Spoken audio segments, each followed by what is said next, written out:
This is the regional program. Vous avez vu Chonu? Hein? Toute la presse en parle. Où ça?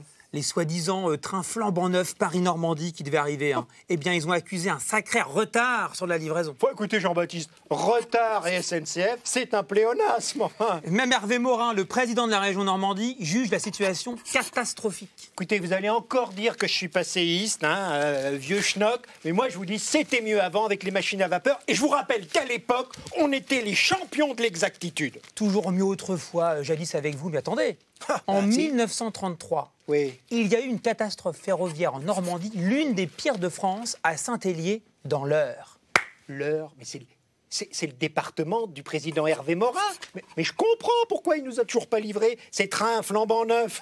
Arrêtez de voir des signes partout. Ce qui se passe en tout cas est assez terrible. Oui. 9h54 précise, entre les gares de Conches-en-Ouche et de Bonneville-sur-Iton, le train déraille. On est le 24 octobre 1933. 1933, mais attendez. Mais c'est l'année de l'élection d'Adolf Hitler en Allemagne. Mais c'est normal à cette époque-là. Toute l'Europe déraille. Arrêtez d'être superstitieux. Le train, il sort de la voie ferrée. Il va dévaler un remblai, se fracasser sur un pont qui enjambe une rivière. Le rouloir des wagons tombe dans l'eau, sont submergés. Le bilan est terrible, 37 morts et une centaine de blessés. Oui, je comprends mieux pourquoi ça s'appelle le rouloir, hein, votre catastrophe. Mais alors, connaît-on l'identité des victimes? Alors, le chauffeur, le mécanicien sont morts sur le coup. Également, deux grands officiers d'une caserne de Caen. Le professeur de l'université de Caen, Pierre Villet. Il y a quand même des rescapés comme le préfet du Calvados ou deux sénateurs normands. Bon, des sénateurs, les hommes politiques, c'est normal. Il faut toujours qu'ils trempent dans des affaires. Ok, c'est pas drôle, d'accord.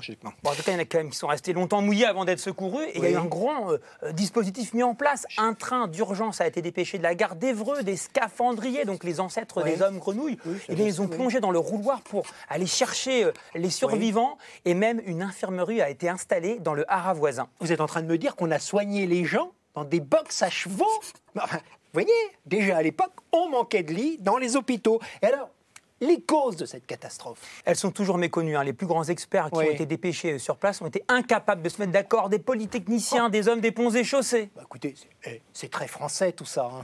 En tous les cas, on ne sait pas si c'est la locomotive en elle-même ou les rails qui avaient un problème. Hein. Et on sait qu'il y avait des soucis de maintenance. C'est un peu peut-être les deux ou ni l'un ni l'autre. Oui, enfin, c'est peut-être bien que oui, peut-être bien que non. Donc, moralité, c'est normal que cette catastrophe, elle ait eu lieu en Normandie. Voilà. Ça, c'est vous qui le dites.